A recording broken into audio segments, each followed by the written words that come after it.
Zoom for Tech Learn 2021. And trainers and training people are so loud all the time. So I'm pretty sure the quiet is slightly comforting. Oh, well, I don't know. I kind of like it when somebody else is talking and I can listen.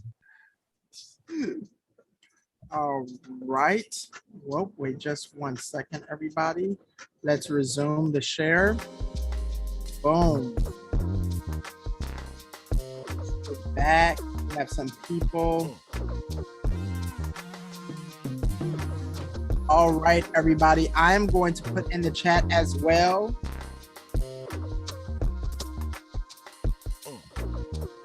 That is the YouTube link.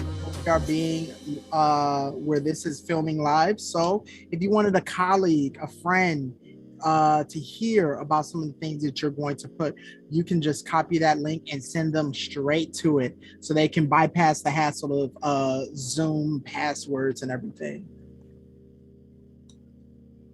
But while everyone is in here, we're going to probably spend a couple, maybe 2 more minutes networking. I definitely, usually I put this in a little bit later and it's my presentation. However, I definitely wanted to kind of start this in the forefront. Just put your name, contact info. You can even put some social media. What organization do you work with or for? And then we are going to go over you can discuss the value that you can offer to the community and how could the community that you're in right now assist you.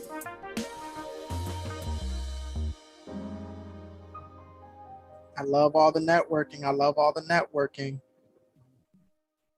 We have 1 more minute and then I will continue.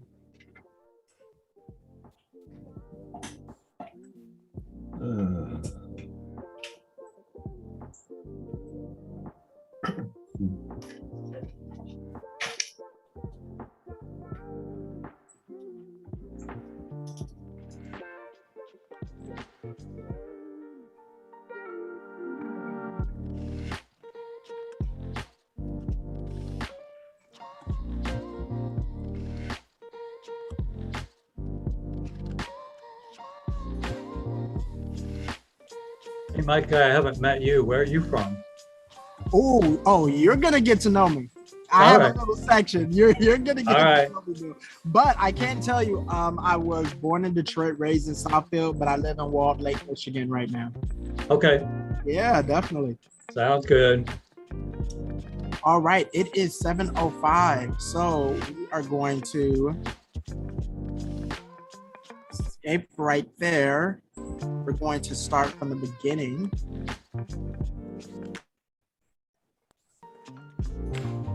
All right, everybody can see the slide that I'm sharing, correct? Thumbs up. You can. I love it. I love it. I love it. Perfect. Well, I'm going to tune down the music all the way to 3, 2, nothing.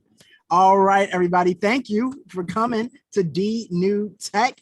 This is an amazing, amazing thing. And I don't want you to think that you are in somewhere you shouldn't be.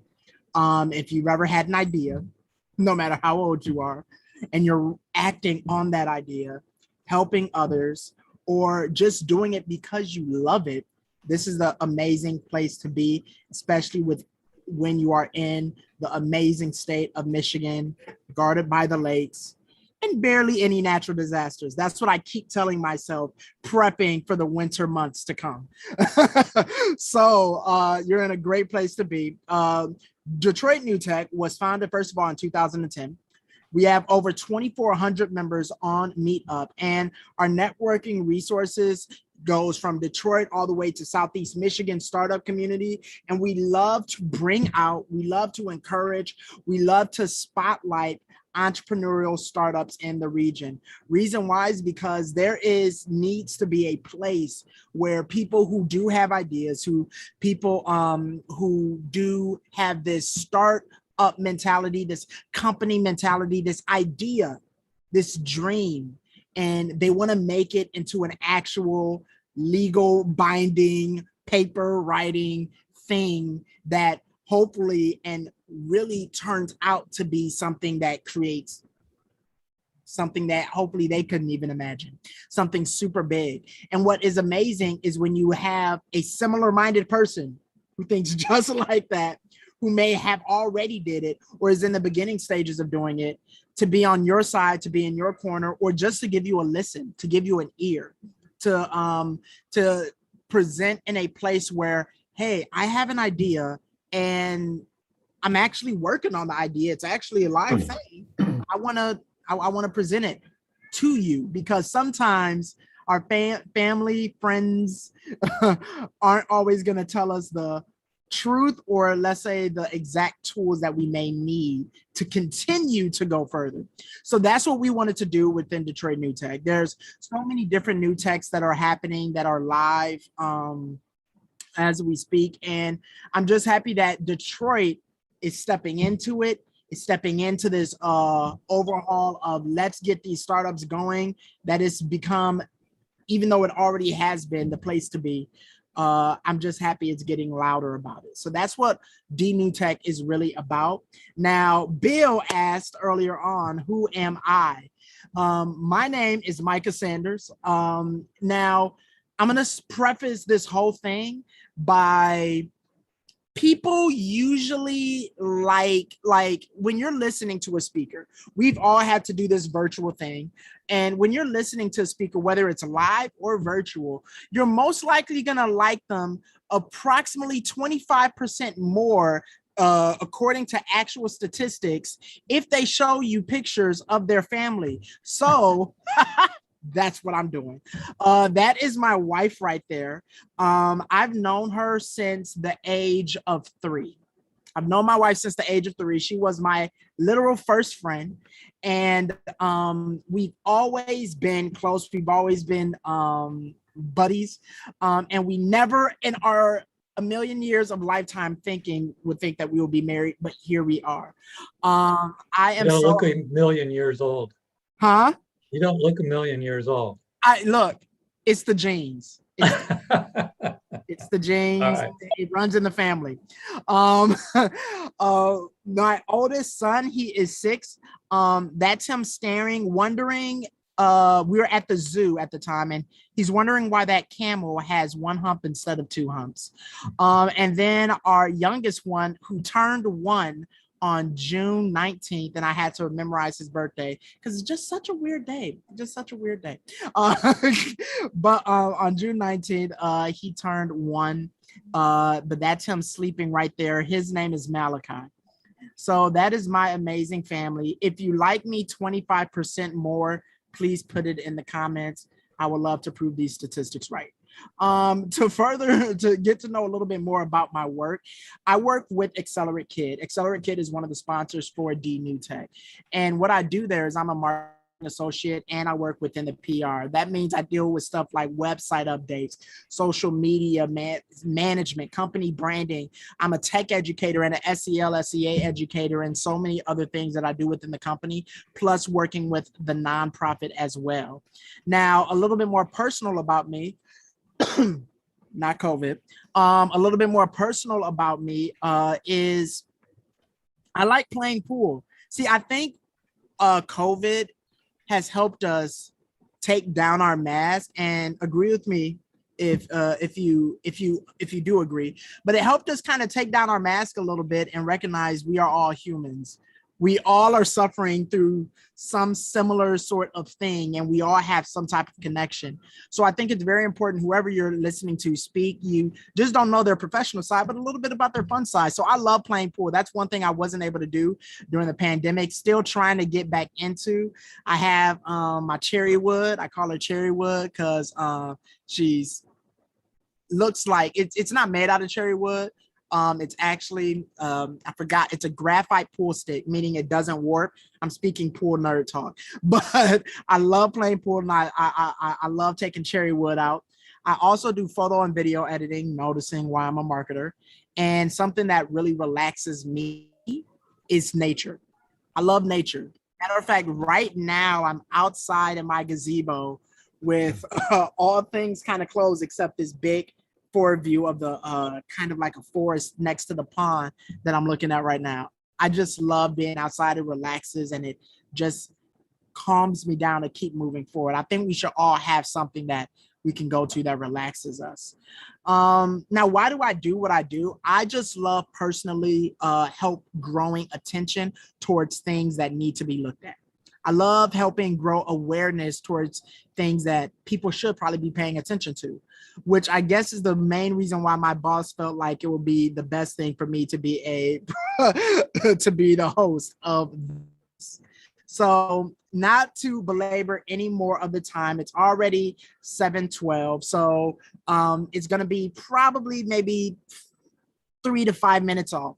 But we've done our introduction and everything around that nature. Our first speaker is going to be Marshall Downs. He is the co-founder of SiteDrop. We'll speak about it a little bit more. And if you notice, after each speaker, and I'm sorry, Bill, I didn't put one right next, right at the end of you.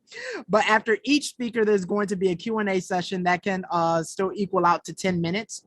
But each speaker is going to have 10 minutes to speak. At 9 minutes, I will put the finger up and say 1 more minute, and might unmute myself, say 1 more minute while you are speaking, so we can try and stay most on track on time as possible. But the first speaker is Marshall Downs. The second speaker is Cliff Veach. He's the director and strategic developer of Dev Tech Solutions. And our last speaker is Bill Crows. And again, you will be able to still do Q&A with him. And then we're going to have our closing remarks. And what we're going to do in our favorite time of the day, all day, is to go to sleep. So we will be able to have enough time for that. Now, before anything, I want to make sure to give a special thanks to our sponsors. We have Accelerate Kid, which is the company I work for, and Accelerate for Kids, which is another company I work for. Accelerate Kid is Accelerate Kid is the for-profit, while Accelerate for Kids is the non-profit. Both educating kids from grades kindergarten all the way through 8th and high school in STEM education, whether it's coding, game design, digital arts, or robotics. We also have Patent XP, intellectual property law firm, and Collider. I just want to personally give a round of applause to them. Thank you so much for giving entrepreneurs a safe space to really come together and talk. What we did a little bit before, some people were coming in, is I had them give their name, their contact info, all the things listed as you see, just so we can try and connect with you. So if you just got in here, please put some of this stuff in the chat. That's one thing amazing about Zoom, is that you do not interrupt us by putting things in the chat. You can still talk to people while still listening. It's an amazing dynamic right there. You got to look at the bright sides of virtual. So please do that. If you just got in, we would love to get to know you. And I am going to soon stop talking and introduce Marshall Downs. Again, he is the co-founder of SiteDrop. And SiteDrop is an on-demand delivery platform bringing you project managed materials directly to your location. Because who likes convenience? We all like convenience. So I can't wait to hear this presentation. Marshall, if you do have your slide up, I can give you sharing privileges, or I can find your slides for you. Which one would you prefer? I can bring them up. All right, perfect. I'm going to stop my sharing, everybody. And what I'm going to do is I'm going to give you sharing privileges, Marshall. Awesome.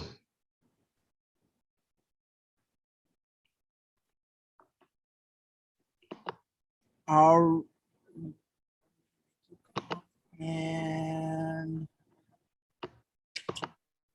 boom. Can everybody see his presentation? Thumbs up. All right, perfect. Hey, your 10 minutes starts at 7:16, so 7:26. The floor is all yours, Marshall. Great.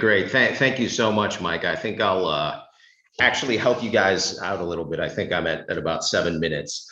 But yeah, my name is Marshall Downs, and I am a co-founder of SiteDrop.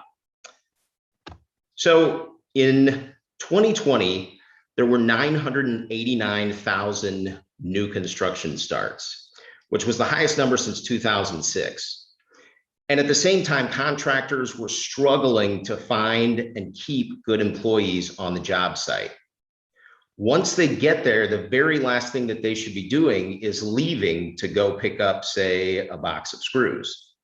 And that, of course, is where we come in. SiteDrop, as you mentioned, Micah, is an on-demand delivery platform that brings project materials directly to your location.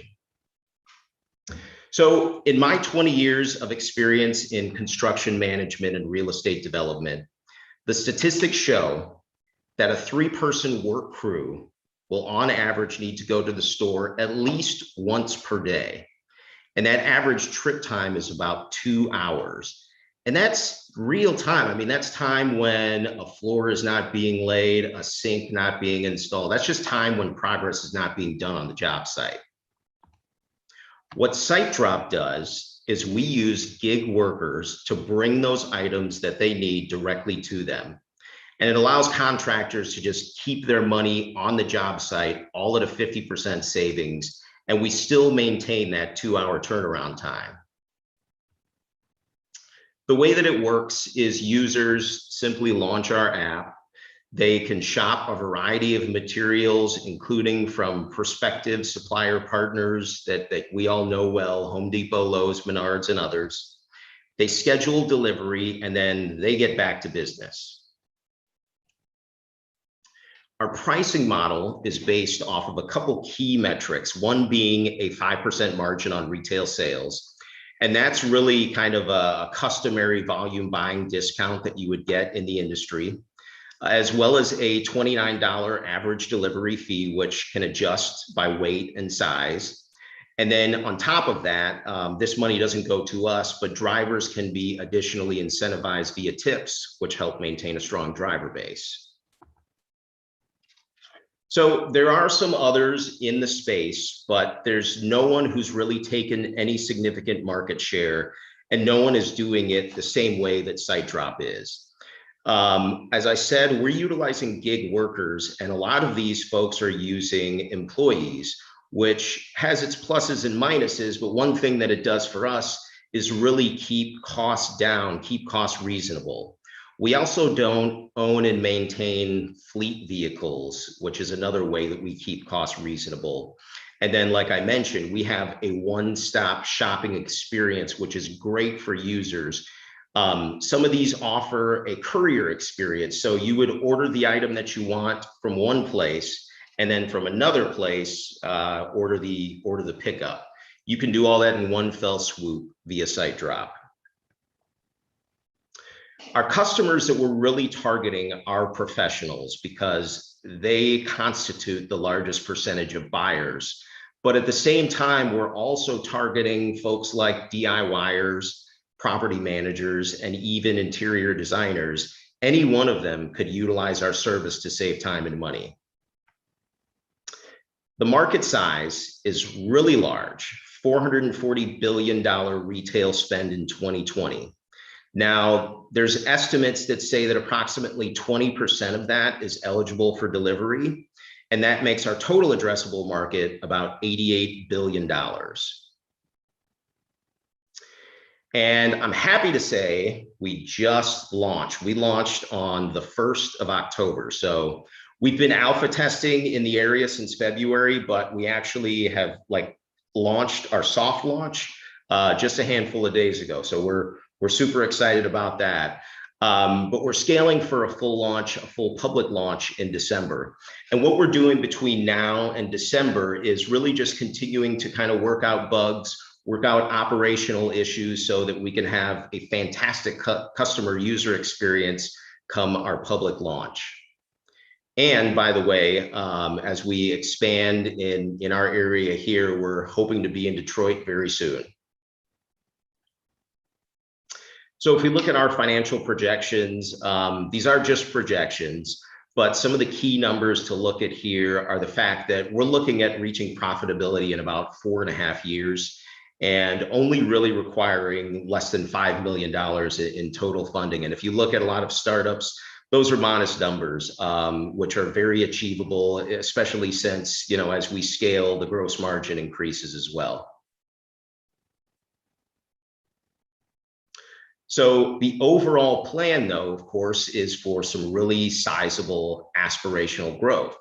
And if we look at all of our total numbers and all of our total metrics, we can get to about a $750 million company, which we hope to see, in not too many years, but that's where SiteDrop can grow to.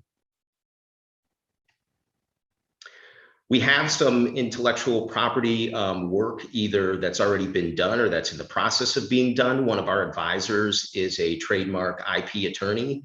So she has gone through the process of helping us with all of these things, including our name and logo being trademarked, as well as copywriting some of our materials, and then of course, trade secrets as well.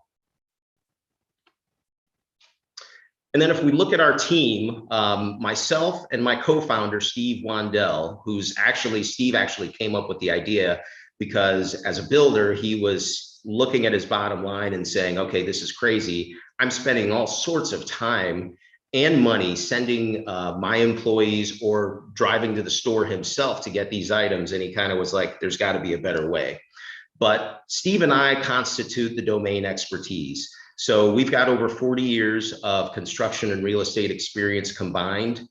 And in order to kind of like fill some of our many gaps that we didn't have on the startup side, we brought in some folks, including Dan Marshall, who is our CTO. So he's a full stack web developer, but also in charge of getting the application ready.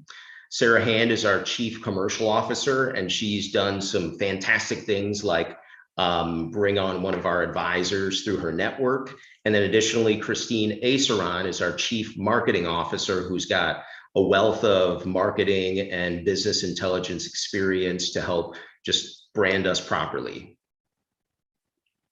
A couple of our advisors here, Anthony Barsoom, who I mentioned, Sarah, she brought Anthony on board. Anthony is actually, the information in this is a little bit old. He just moved over to Zoom very recently, within the last handful of weeks. But prior to that, he was a CEO at Fabric.com, which is an Amazon subsidiary. So he absolutely knows logistics. But on top of that, he spent over 10 years at Home Depot in executive roles and really understands the retail side. And then I mentioned earlier, our IP attorney, who is also an advisor, is Rochelle Clairbout. So she's helping us, take care of all those things that we need so that we're buttoned up properly and protected. And overall, we're looking for a total of $500,000 in this pre-seed round. And that pays for app development, launch, and ongoing operations, and is essentially broken down the way that you see it here, with about a third going to tech, a third going to marketing, and another third going to people, with some other expenses for legal and finance and accounting. So with that, hopefully I saved a couple minutes to the group overall, but I'm happy to answer any questions. I think we're all used to this by now, but let's give a virtual clap. I love it. I love it. I love it. Hey, I already have a couple people who said, hey, I have some questions for them, but I already love some of the things you were explaining. I think it was pretty good. So everyone, this is Q&A. Q&A starts at 7:26. So we have 10 minutes. So who would like to go first? I'll go first. And Marshall, a great idea, great plan. Looks good. I had some, my questions are, you're on the product side, the logistics and product to get to the tactical sites. I have about 15 years in building experience too, but that was so long ago, I don't even remember what that looked like. But I was going to ask the question, there's a couple other things I'm just going to throw out, which you probably already know, but I didn't, whether they're on your plan or not. One is that you're taking the tactical logistics out of the game. When you have gig workers on site and contractors on site, depending on what type of construction site it is, commercial apartment or whatever, you have any, you might think about having plans for cooperative riding to the job to get people on the job to keep them there. Put the carpool over there and say, hey, we're working here. We got 7 guys in the area. Why don't you meet at Walmart's and drop the cars and come in together? You'll save, some gas money, whatever. Makes your team a little tighter. They get to talk to each other, etc. And it saves them a little money. And it also keeps them on the job site. They can't get mad and walk away as it goes. But that was just a secondary thought. My first thought was the product side. You're talking about charging the builder for delivery and transport. I'm assuming in that if you went to the Home Depots, Lowe's, et cetera, directly, that there might be an additional few percents in there for you by directing those purchases, because you're guaranteeing a window and maybe a 2x4 or a brand name, but you're not guaranteeing it's going to come from Home Depot. So if you have that selection, then you can put them, balance them one against the other. Say, okay, I can go to Lowe's because they're both the same distance. Lowe's is going to give me 5%, which I'm going to pocket, but they're giving an extra 3. Home Depot is giving me 5 and 5. So we'll drive the extra 3 miles because we can do it in the same time period. So I'm just looking at it from an alternative revenue source on the other side, because that continues. Once you got them in, then they have a contractor division. You can work out a co-marketing thing and get to their contractors as such. And I know Home Depot is pretty open about stuff like that. I'm sure Lowe's is too. I just don't know. But that was all I had to say. It wasn't really a question. It just, have you considered that type of potential additional revenue on the backside? No, that's awesome. Thank you very much, Cliff. I'm definitely sticking that in my notes here. Okay. Glad I could help. You're muted, Michael. Not hearing you anyway. Micah, you were muted there. Hello? Can I add something else to that, Marshall? You also have the issue of type of vehicle for deliveries. How are you handling that versus I need 4 square roofing. I can't get it in my van not because I can't get it in there. I just can't drive once I put it in there because it's so heavy. I need 16 footers. So how do I get that? How are you dealing with the transportation issues of vehicular size, weight, strength, box fill and whatever? Because that, obviously that's a lot more complex than just calling up Uber and saying, get my fries and bring me a bunch of 2x4s. Yeah, absolutely. So there's actually an algorithm that kind of determines the size of vehicle that's necessary for it. Right now, we're just built on 3 different sizes. So kind of a normal standard vehicle size that could be anything from a Prius to a station wagon. Then you kind of move up to a pickup truck, and then you move up to like a Sprinter van, something to that effect. So they have different pricing. But we haven't gone beyond that. What we've seen actually, Cliff, is kind of interesting, but most people that are needing materials on demand, you can fit those in just about any vehicle. It might be plumbing parts. It might be, I mentioned screws and glues and those sorts of things in my presentation. So a lot of those are what come up versus, I need another 2x4. I need another sheet of drywall. Right. I understand that. But it also gives you access to a whole series of unemployed contractors with pickup trucks. Some with overhead racks, siding people, things like that. They have lengthy ladders and tools and stuff like that. So by having them be on a list that you can reach out to for that one time, it may only happen 3 times a day in a big city like Detroit or Houston or something. But if you've got somebody on call for it already, then you're not looking for it, or not having to call back and say, I can't get it. Absolutely.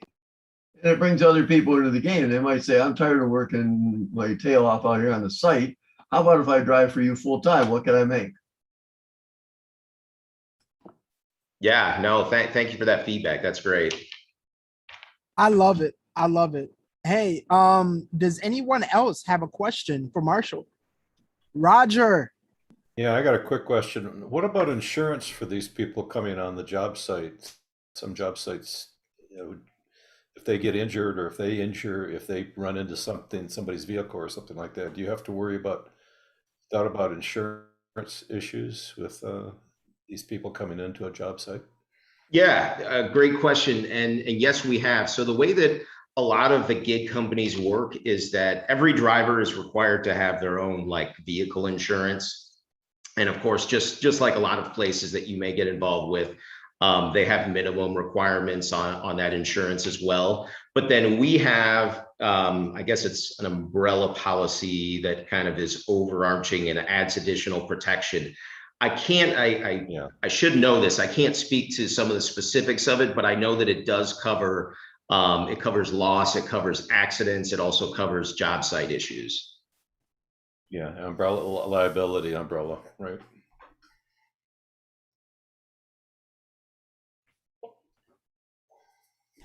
I'm muted again. I'm pretty sure that was the phrase of 2020 and still the phrase of 2021. But does anybody else have any questions for Marshall?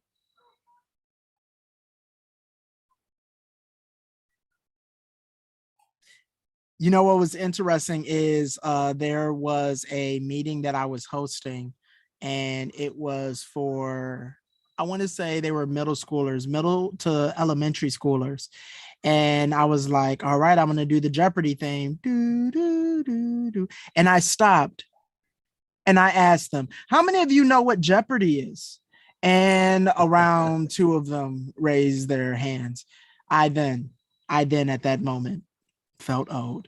But since we do not have any more questions, Marshall, amazing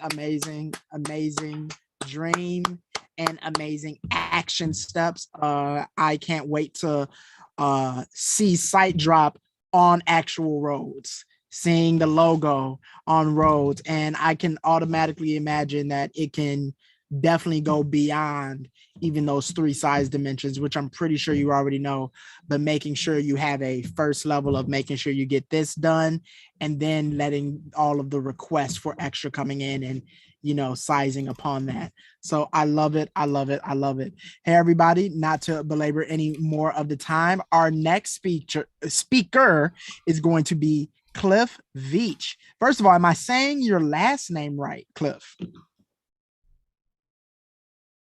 All right. I think I got a thumbs up. I love it. You are the Director of Strategic Development of Deaf Tech Solutions. This is empowering families of deaf children to create their own environment for success.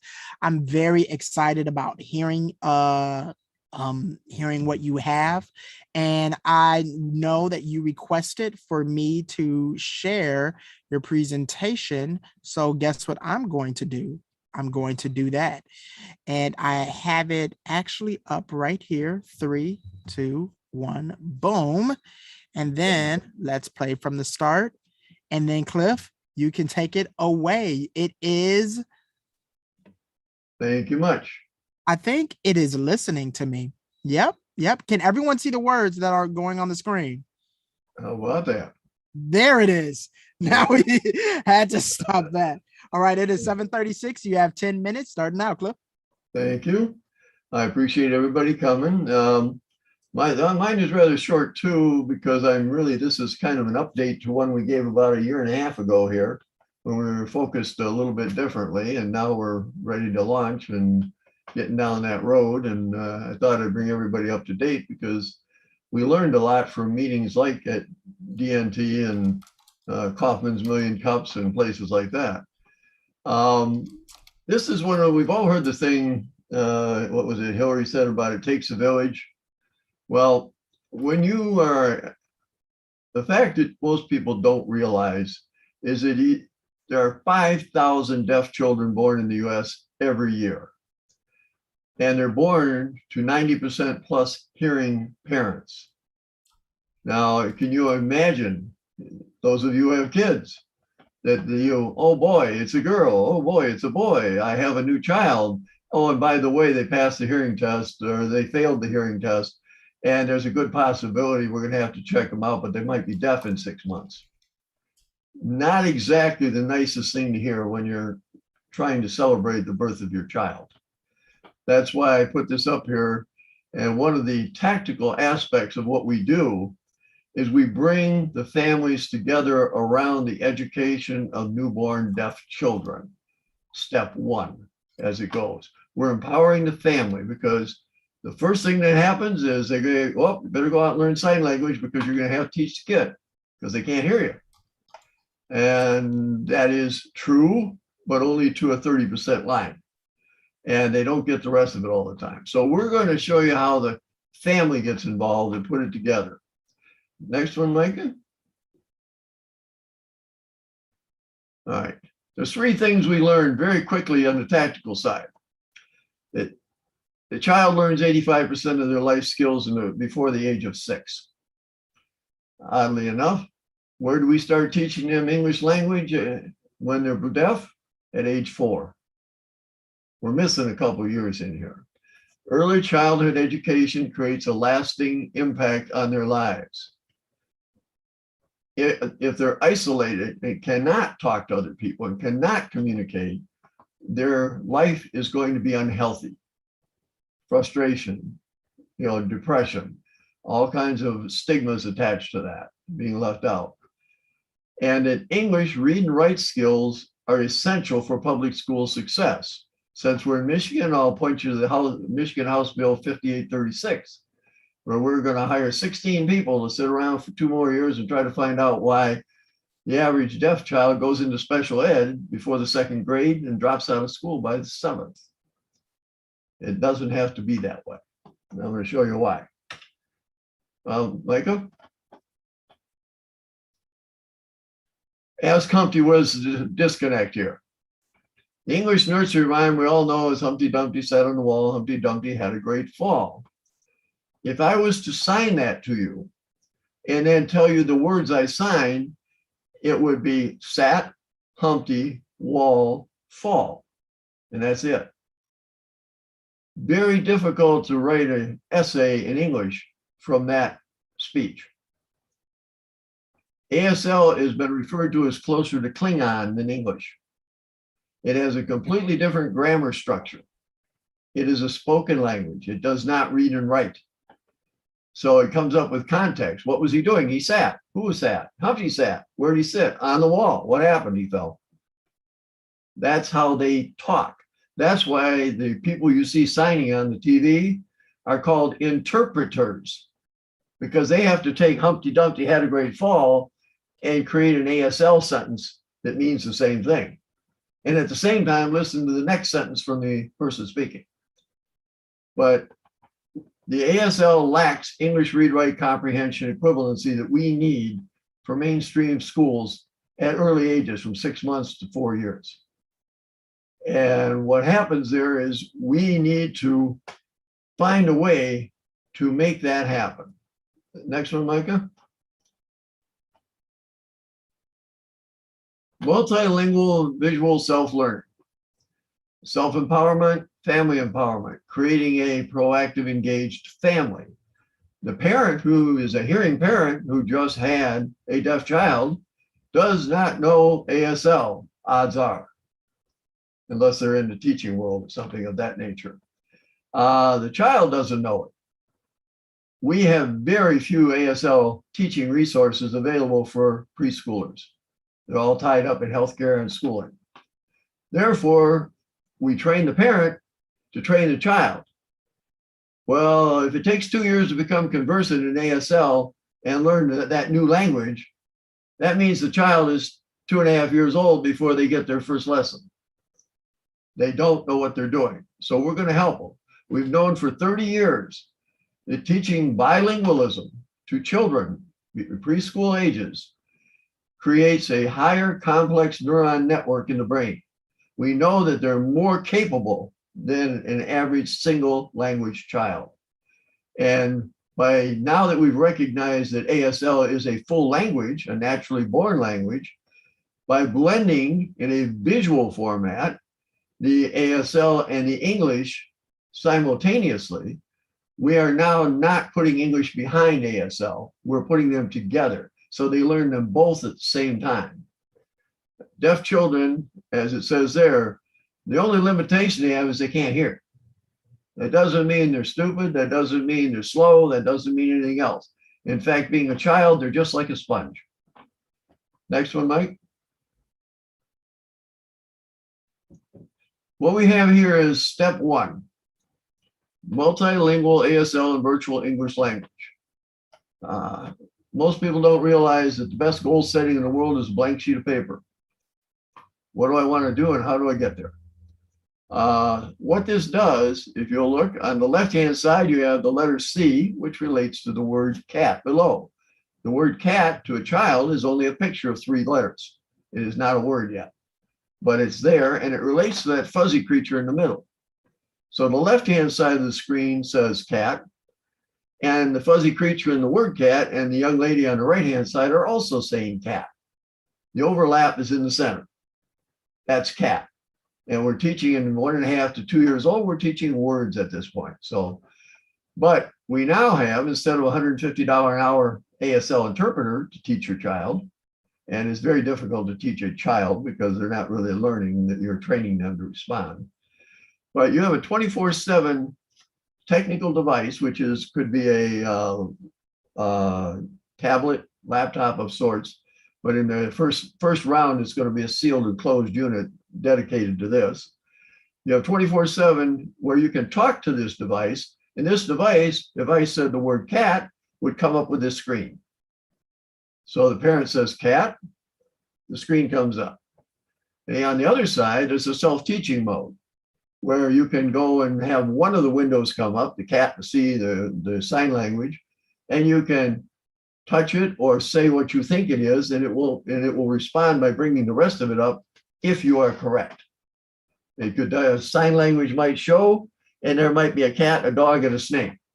And if you touch the cat, then the rest of it shows up and says, good job. So they're self-assessing while they're moving forward. The English alphabet, the words, and the grammar are blended, and these are called manually conceptual English, MCE tools, with ASL language, and you get a multilingual language experience 24/7. For the parents who don't know anything about ASL, it shows exactly what words those children need to know when they're 1 and 2 years old and on up the line. They're age appropriate as they go. Next screen, Micah. The deaf tech concept, which is whole person communication, engages the entire family. The parent and teacher have self-teaching programs in there, the parents and family, siblings. This reduces or increases the childhood's social engagements because they can talk to their siblings and other people by using these devices. This reduces their childhood isolation, it increases their equity in the English language, and it creates an engaged and empowered family unit. We are not, everybody who's been involved with the deaf at all knows there's a deaf culture. That culture, unfortunately, has been bred to the idea that we're fixing them, teaching them sign language, and they get to go off and talk to each other, but they can't talk to me. And I can't talk to them. That's going to stop. 4,500 plus newborn children every year will not pass their hearing test. The reason it took me the extra year to get here is because one of the prime prerequisites to this company is that I want the parents of all 4,500 of those people to get that device you just saw for nothing. I want them prepared. I want to take away that 6 months worth of waiting to see if their child's going to be deaf by preparing and eliminating the frustration of knowing that they're going to have a tough time raising that child. Next one, Micah. And we didn't have enough room. We got 1 more minute. Well, that's all I'm going to need. My co-founder, and I'd let him be president because he's taller. And my financial lead, who has 20 years experience in early childhood education, was actually on the board of directors of the International Bilingual Education Organization. I was a retired consultant to the Society of Manufacturing Engineers in the Computer and Automated Systems, and our marketing guru who's actually building those. So we have a tremendous amount of experience in addition to this around us. Next, please. Early access multilingual training can empower a deaf child so they can succeed in a English-dominated mainstream school at the same rate as a hearing peer. In fact, they will actually have an edge because they will be bilingual. That's the name of the game right now, but I'm going to leave you with some factoids. At the bottom, what is going to go away and is no longer acceptable.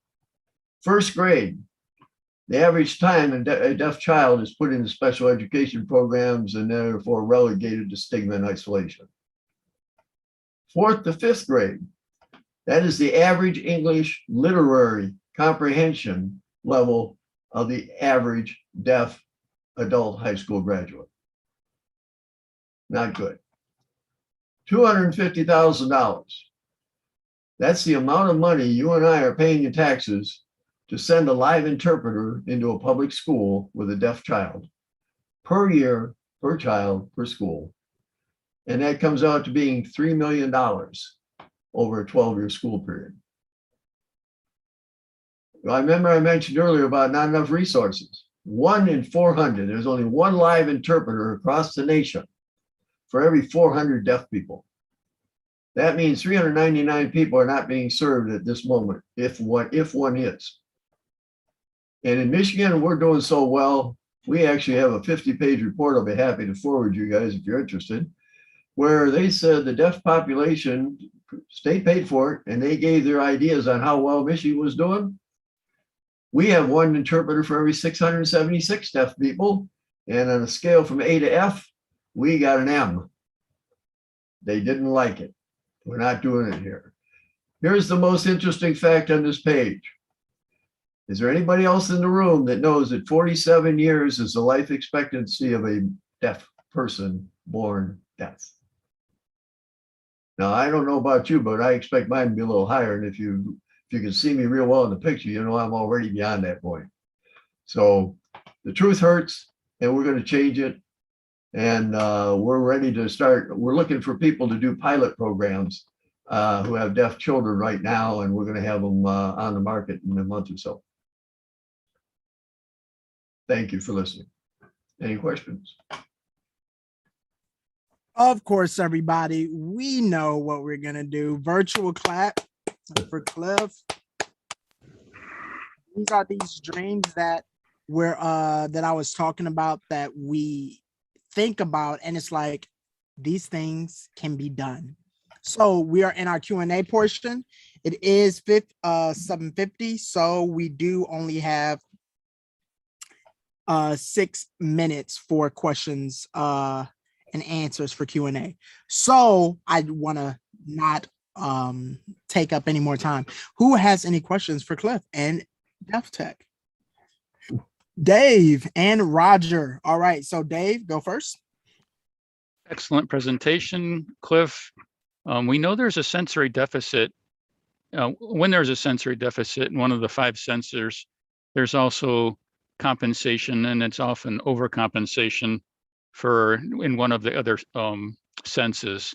So in other words, if a person's deaf, they might have an extra sensitive sense of smell or taste or touch. And you know, haptics and haptic technology in gaming is a big thing coming out where you get a lot of sensory feedback. And we do know that deaf people also have increased sensory, right? Tactile sensory enhancement when they're deaf. Have you ever thought about adding that element to the feedback so that it's not only a visual learning, but there is some also haptic feedback as well? Over. I would, as much as I would love to answer that directly, what's going to happen is that's going to open a can of worms for about a 2-hour discussion. The answer is yes. There's a lot more to it. There's deaf blind issues. We actually have features built in where contrast issues are already built into it. We are aiming at the VR type feedback loops. But that's not what we're trying to do up front. What we're trying to do up front is we have 3 steps in tactical filling the holes. So I call them small point solutions. They're the same code, the same device type applications and features. They can take grandma to the store and get her milk and cookies. She can talk to the person there. I drove up to McDonald's about 6 months ago and it said, "We accommodate the deaf and hard of hearing," next to the drive-through. And I said, "Okay, accommodate me, I'm deaf." And they handed me a pencil and a pad. Yeah. So your work is phenomenal. It's definitely hats off, and whatever motivated you to do this is amazing. So I've used up my 3 minutes. I'll hand it over to Roger, but thank you so much for what you're doing and your energy behind it. Well, if you want to know more, like I said, it'll be a lot more will be made public, but we've got about 7 years worth of designs on the board already. Excellent. Go ahead, Roger. So Cliff, is all the content already created for this interface with the with the kids being trained? Or is there a lot more? No, the answer to that, no. And that we've got some, but we've got the video lab set up to do it.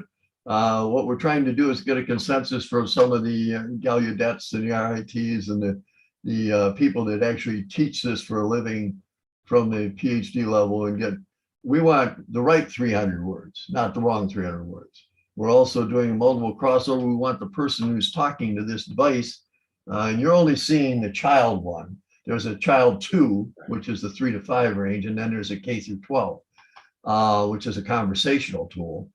And we want them to be talking and dealing with people that look the way they want them to. They look like me. If I'm a 7-year-old boy, I might want a 9-year-old girl teaching me. That type of thing. There's a lot of that goes into it. And no, all the content is not done. Mostly pilot content at this point, which is generic.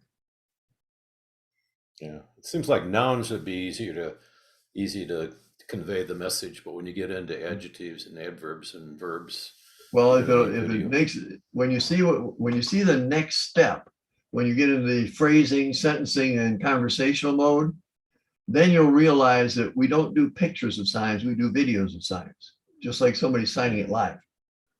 And then what we're doing is we're using, again, the MCE crossovers, where it is not a true ASL and it's not a SEE sign English either. It's the most common frame of reference is by CAST.org. And what they do is they push the MCE, manually conceptual English. We keep it as close as we can. And in the long run, there's the backbone of AI behind it. It's actually going to, what shall we say, consolidate the languages, more or less, by using most used, most popular. Most people don't know this, but we have 5 or 6 different dialects of ASL just in the US alone. Martha's Vineyards has their own ASL language. And why? Because they were a deaf community before they became a nice island. And probably a few deaf people still there. But we have a southeastern Louisiana, we've got an upper Midwest, we've got a West Coaster, and we have a Black ASL. And an entire organization is dedicated to promoting that too. I call them dialects really, because it's just local colloquialisms is what they are. But you've got to include them. If that person's going to live there all their life, I need to know some Creole words in order to get down to Louisiana and talk to the deaf guy on the boat. I say gumbo and he says, "Gun where?" That sort of thing. And yes, we have not gotten to that detailed yet, Roger. But it is definitely on the program, and it will be. We'll have, and also, and I didn't mention, we have multi-language capabilities also. If you have a grandmother who's Spanish and a brother-in-law who's Polish, and they both speak native from the old country, you can speak to an American English-speaking child, and it will convert it to English and then to ASL for the child. Yeah. Hey, Cliff, that is amazing. Again, I'm gonna give a second round of claps to Deaf Tech. I can't wait to hear more about it. See more about it, I should say. Good one. Now we are going to move forward into our next speaker, Bill Crows or Cross. You got it right. It's Crows. Yes, Crows. All right, done deal. All right, Bill Crows is the CEO and founder of Additon. Additon's mission is to create competitive advantages for its business partners and their clients through learning and technology. So I'm pretty sure we are pretty curious about that. Without further ado, it is 7:57. I do want to give you your fair 10 minutes. So I will allow you to share your presentation, which you got up already. Everyone can see it. Give your thumbs up if you can. All right, gotcha. Are you using a software called No. No? This is Okay. Zoom. It's Zoom. Yeah, Zoom. Yeah, there's something where you can like literally show your presentation in the background. So Yeah. I love it. Well, you could do that with Zoom too. Yeah, they just added it. I thought it was pretty cool. Yeah. So without further ado, I'll give you your time. All right. Thanks, you guys. I'm also kind of doing an update. I belonged to this group for several years, and I am now back, maybe for the long term. But I did want to give everybody an update. I have a company called Additon, and this is the Additon Pythia story so far. I used to be the Global Learning Technologies Manager for Intercontinental Hotels Group. So that's Holiday Inn Express, and all of those. And while I was there, I thought there had to be a better way to train the bartenders, cooks, and housekeepers, and really anybody who works with their hands. And so I got a couple of patents and went out and started building the system. Realized that there was no system out there that I could just pick up and use at IHG. So I had to have that made on my own. I did go out and look around the world really for companies that could help me build it. And I found a partner in Ahmedabad, India, and worked with them to make this system that originally included no phone. So the idea was that the product would just be this Wi-Fi earphone, that you would put on your ear, you turn it on, it would automatically connect to internet, and then you'd be able to use this system.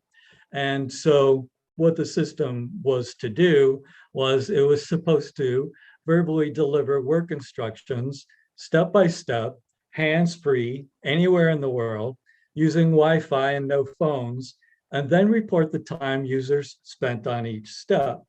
So that was the recording the time was important to me because I was in the training world, remember? Performance improvement. So I needed that data to find out who needed coaching on which step, how to improve the process, whether there was something else in the environment that needed to be changed. So what we could do is capture all that data and then report it across the organization in ways that revealed certain problems that we could fix. So again, here's the wearable that I showed you. It was for Wi-Fi only. The pandemic hit just as we got FCC approval for the earphone. And we got our first 40 earphones stuck in the Mumbai airport when we were ready to launch. And so we had to pivot. And that's really what I wanted to tell you all today is pivot is the name of this game much of the time. So we pivoted from this Wi-Fi only system, which was working fine, to a Bluetooth system. And my partners in India were more than happy to do that. Took a little bit more time, but now what we do is we deliver the same verbal instructions, step by step, totally hands-free, except we're using regular Bluetooth earphones off the shelf, iOS or Android apps and devices, and then a cloud database, which we had designed before with the Wi-Fi system, a conversational user interface, and a timer. So what happens is, if you have an Amazon Alexa, you kind of already know how this works.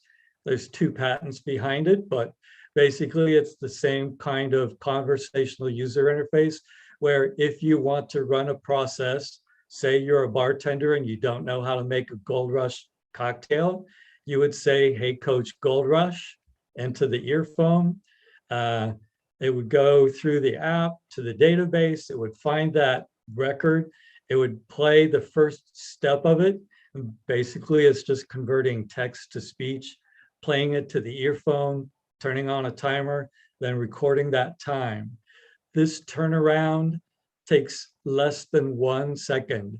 When we were on this Wi-Fi system, it was taking 8 seconds. We got it down to 4 with the Bluetooth on 5G networks and 5G phones. It's less than 1 second. So it's incredibly fast. Then, so the whole timeline is that we started with an Esprino MVP. Let's see, going back to the very beginning. I wanted to do this with no loans or no investors. That was a decision that was made real early on. We might change our mind at some point, who knows. But I left IHG, filed the patents, started the MVP, which was with an Esprino. We found out the Esprino didn't work, and I checked with the guy who made the Esprino. He said he could customize something for us, and we decided we could do that on our own with a hardware partner, again, in Ahmedabad. So we went ahead and did that.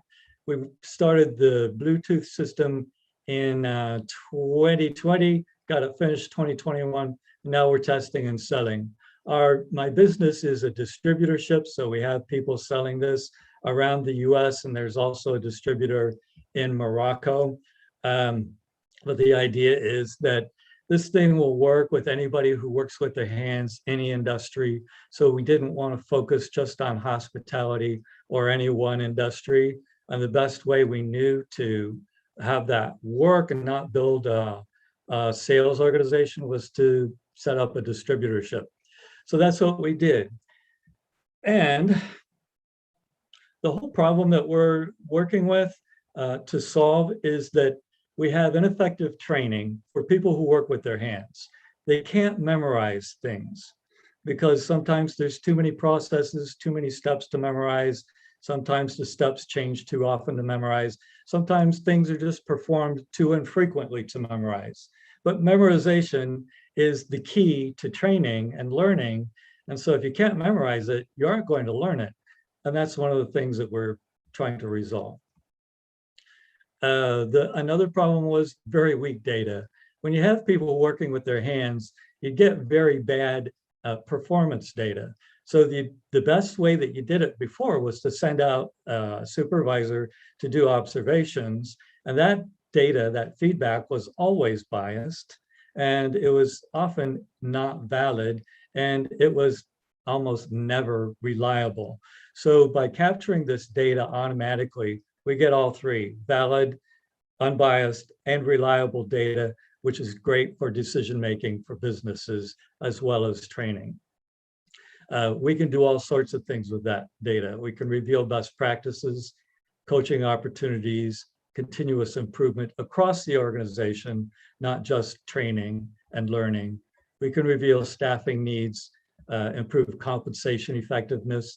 You all have been through performance evaluations and you know how bad those are. So now imagine having real data, really good data to use those, to base those on. Then we can calculate the return on investment for the training and the programs that we do, which would never have been done before. So now we're able with this system to perform unlearnable tasks and jobs. And remember, learning requires memorization. So when you're talking about tasks that can't be memorized, that's things that change too fast, things that have too many steps to memorize, as I said before. There are jobs that are also unlearnable, like a bartender's job. There are far too many cocktail recipes for a bartender to memorize. And we got the data. The way we work this system, the way it's set up, is it is a cloud database. Every process is a record. Every record has steps, and every step is a database record field. So what we do is we can copy and paste the text into these database records, or you can type it in, and there's a title, the text is there. When you request a process, you would say, hey, coach, paper folding. What the system does is it goes out and finds this process. It converts this text from the first field to speech, plays it to the earphone, turns on the timer, saves that. When it's finished, when you say, hey, coach, next, it stops, saves the time interval, and it goes back and finds the next step, converts it to speech, plays it to the earphone, etc. Hey, Bill, just wanted to let you know we got 1 minute. 1 more minute. All right. So that's basically how the whole thing operates. The processes are put into the system using regular application on your computer. There's a feedback report that you get from users. At the end of every process, it asks users if they want to provide feedback for continuous improvement. And then we get this other report that tells you the green is all the performance that was performed within the mean.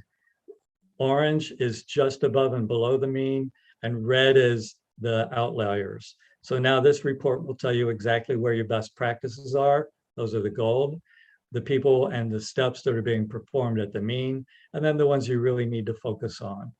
So what I'd like to do as a takeaway for you guys, and as to help my community, is to offer anyone who wants to try this out and to help with their business to go ahead and use one as long as it takes for you. Use it as long as you take, as long as you need it. When you start making money, then start paying us. Otherwise, it's yours until you're ready. And if you want to give your email address to Micah or whoever else, you send it to me as well. We'll get you set up and we'll train you, and you'll be ready to go. So that's all I have for today. Here's my contact information. Again, we'd love for you to try it. Give us some feedback. Get your businesses up and running with it. Let it help you if it can. And we'll just keep running.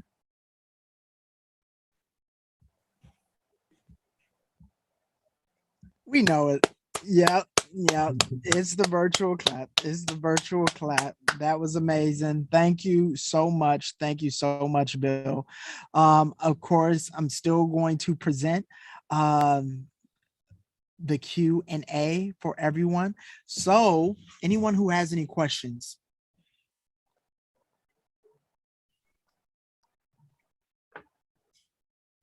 Questions or comments with Additon? I might as well. I have a question. Oh, always.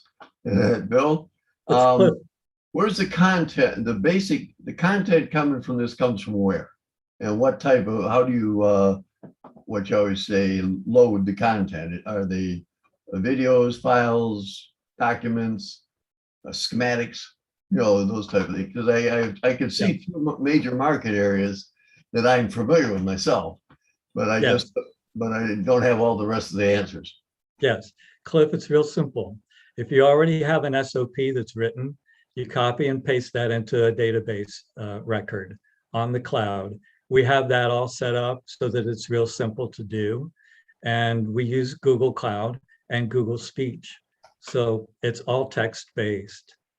Copy and paste it, or you can type in the text yourself. And Does that make sense?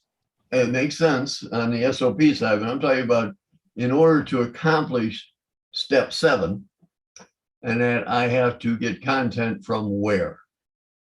Well, step 7. Is that outside your system? You can put your content into it. So your SOPs go into our system. If you have a recipe that's proprietary to your organization, you would copy and paste that into our system, or you type it in, and then you could deliver it anywhere in the world to anybody you give access to. Okay. And that answered the question there. Yeah. On the one part, if you're familiar with the calibration and control arena and technology, horrendously large. Every new machine has new SOPs, new steps, new data, et cetera. And you add an option onto a calibrator that it changes, et cetera. that type of thing, I promoted to one of the big labs in the nation about 15 years ago, and they still haven't done it. Ah, And that, so they'd rather stick to their capture and hold type licensing, at the local levels. But once you've put out a set of calibration specifics, that doesn't change for that particular model with those options. Never. So once it's out there, the same content could be licensed to all of the GM plants. Yeah. Now what they don't know is with the old quality systems is they're violating the basic QS and AS fundamentals. You're using a different software and a different set of specs from somebody else, or that book or this book or that manufacturer, to calibrate different machinery. Basically, they're just blowing it away. They're not following the rules. But if the top dogs in the quality corporately saw a way to standardize everybody's motion through a product like this, then they know that all 175 plants are calibrating that machine with those options that way. yes. And that's just one top-down type thing. That's Yes. a who you know sale. Yes. In the quality arena. Well, from a training perspective, we have always trained people exactly the same way, supposedly. Some trainers do things a little bit differently, but when you get back into the field, the boss, you probably all have heard this before, the boss says, well, that may be the way the trainer told you to do it, but this is how we do it. With our system, everybody gets the same steps everywhere in the world. And if you decide that you want to change one of those steps from the corporate office, all you do is go into the database and change the text and hit enter, and it changes the process for everybody in the world all at the same time. So if you're starting a new business and you have a process you want to put into the system, but you know that process is going to change, you put it into the system, you give it to 5 people, they can play with it, they can tell you how to update that process, you change it in the system, give it back to them, have them play with it some more, and then you can scale that process to as many people as many people in the world, anywhere in the world you want, all at the same time. Well, it sounds well set up from the infrastructure side. I've got a half a dozen other areas that I don't want to take everybody's time up with tonight, but Well, you get my email address and we need to stay in touch. okay. I like that idea, Bill. I like that idea. This is what DNU Tech is about. Does anyone else have any questions? Well, nobody asked me about security, and that's usually the question that I get. So how secure is the system? Well, one of the things that us startup people typically forget when we make new systems is the security, how to build the security into it. It's one of the last things we think about. With us, it was one of the first things, partly because I have a kid who is an ex-CIA and NSA information security expert. So she made sure that we built security into the system from the very beginning, and she hacks the system on a regular basis to make sure that nobody can get in and steal anybody's data. I love it how you have your own personal hacker. I to do, make it's sure that crazy. no one else can hack. Hey, Roger, I'll leave your question to be the last one. Yeah, just a quick one. Maybe I missed it, but how do you handle if then else in the procedure list? Well, that's something that's probably a future update, but we normally handle that with just making sure that the process is a single route. One step after that. And one of the advantages of having the system is that it assures everybody follows the same steps every single time, no matter what. You can't possibly skip a step or miss a step because it's giving you the same steps every single time. You won't forget PPE. You won't forget to put one ingredient into an explosive compound or add the wrong ingredient. So it's perfectly, it assures performance every single time. Well, everyone, let's give another virtual hand to Bill, and not just to Bill, but to everyone who spoke.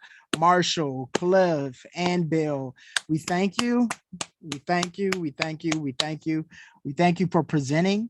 Does anyone have any questions or comments for D New Tech? Look, it has been a privilege and an honor, and I can't wait to see some of these things in more in life, more in my day-to-day life, and seeing businesses use it, seeing everyday people use it, seeing construction sites, construction workers use it in every single way.